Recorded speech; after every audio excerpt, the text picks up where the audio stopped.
Selamat pagi semuanya. Hari ini saya akan membahas mengenai perlawanan rakyat Aceh terhadap imperialisme dan kolonialisme Barat. Sebab perlawanan. Di bawah naungan Kerajaan Aceh, sumber daya alam yang ada dimanfaatkan, sehingga mengantarkan Aceh ke masa keemasan. Karena letaknya yang strategis pula, Aceh banyak didatangi berbagai bangsa asing untuk urusan perdagangan sampai diplomasi, yang membuat Belanda ingin menguasai wilayah tersebut.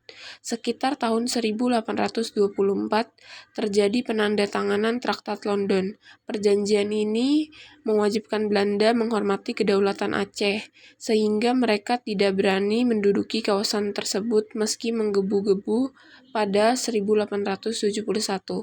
Traktat Sumatera antara Inggris dan Belanda terjadi sebagai perbaikan Traktat London. Perjanjian ini diantaranya memberikan kebebasan bagi Belanda untuk memperluas kekuasaannya di Pulau Sumatera. Sejak itu, Belanda bebas melebarkan wilayah kekuasaan ke seluruh Sumatera termasuk Aceh. Mereka tidak lagi menghormati hak dan kedaulatan Aceh yang sebelumnya harus diakui.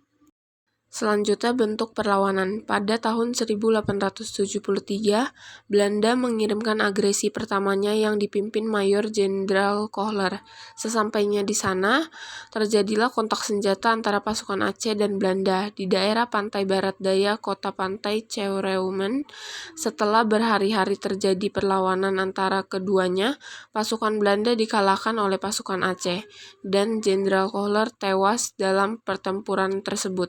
Kekalahan membuat Belanda semakin berniat untuk menguasai wilayah Aceh. Seperti yang ada di gambar bahwa Panglima Besar Angkatan Perang Belanda yaitu Jenderal Kohler tewas ditembak oleh penembak jitu Aceh pada tahun 1873. Sekitar akhir tahun 1873, Belanda mengutus pasukan keduanya untuk menyerang Aceh di bawah pimpinan Letnan Jenderal Van Swieten. Pada 6 Januari 1874, penjajah berhasil menduduki wilayah Pantai Pirak, sebelah utara Kutaraja. Pada 12 Januari di tahun yang sama, Belanda merebut Kuta Gunungan. Hingga pada tanggal 24 Januari, pasukan kolonial mampu menduduki Istana Kesultanan Kerajaan Aceh.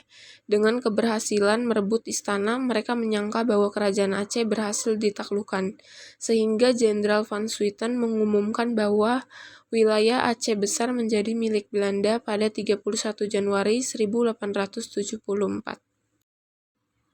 Meski telah diklaim menjadi milik Belanda, pasukan Aceh di bawah pimpinan Tengku Cikditiro dan pemimpin-pemimpin lain telah siap mengusir penjajah dari tanah Aceh. Berbagai serangan pun dilakukan terus-menerus untuk melawan dan melengsarkan kedudukan Belanda di Aceh. Demikian sejak itu Perang Aceh terus berlangsung dan jenderal-jenderal Belanda yang memimpin silih berganti hingga tahun 1891. Pihak penjajah memikirkan cara yang lebih efektif untuk mengalahkan pasukan Aceh, sehingga pada tahun 1891, seorang orientalis Belanda yakni Snoek Hugronje menyamar sebagai orang Islam dan dikirim ke Aceh untuk melakukan penyerangan dari dalam. Di sana, Snoek Hugronje mempelajari kekuatan dan kelemahan pasukan Aceh untuk dilaporkan kepada Belanda, sehingga mereka dapat menyusun strategi yang pas. Ia juga berusaha mendapatkan kepercayaan dari para tokoh terkemuka, ulama, sampai rakyat Aceh. Snoek Hugronje mempelajari pula motivasi yang dimiliki pasukan Aceh dalam berperang, yang membuat mereka tidak takut menghadapi musuh. Dan ternyata ia menemukan bahwa semangat jihad untuk membela agama dan tanah air menjadi motivasi rakyat Aceh menjadi tidak pantang menyerah melawan kolonialisme Belanda. Akhir Perang Aceh. Sambil berbagai serangan terus diberikan Belanda, Kerajaan Aceh pun sampai-sampai memindahkan ibu kota dari satu tempat ke tempat lain demi keselamatan Aceh. Sejumlah pejuang hebat pun berguguran seperti Teuku Cikditiro, Tengku Panglima Polem, Teku Umar, dan juga Cut Nyadien dan yang lainnya. Pada tahun 1900, Sultan Muhammad Daud Shah memindahkan markas pasukan Aceh ke wilayah Samalanga. Belanda yang mengetahui hal ini di bawah pimpinan Jenderal Van Heut meminta Sultan Muhammad untuk memindahkan markasnya lagi ke tempat lain sekiranya agar penjajah lebih mudah menaklukkannya. Akhirnya Sultan memilih Tanah Gayo untuk markasnya yang punya pertahanan terjamin. Namun Van Heut jengkel dengan pilihan Sultan Muhammad, dan dia kemudian memerintahkan pasukannya untuk kembali menyerang pasukan Aceh. Jenderal Van Heut pun menawan keluarga, istri, dan anak dari Sultan Muhammad Daud Shah sebagai ancaman agar Sultan bisa menyerahkan diri kepada penjajah.